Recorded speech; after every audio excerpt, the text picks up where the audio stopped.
नमस्कार मित्रमंडळी, माझे नाव संस्कार पाटकर।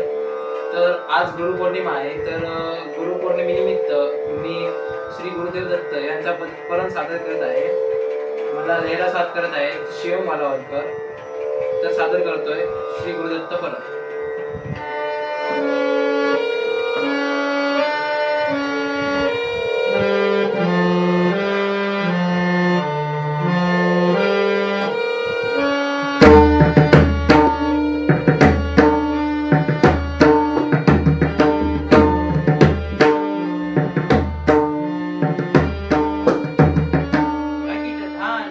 भक्त वत्सला दत्ता दिगंबरा अवधूता गुरुदेवा दत्ता श्री गुरुदेव दत्ता प्रणाम श्री गुरुदत्ता प्रणाम श्री गुरुदत्ता प्रणाम श्री गुरुदत्ता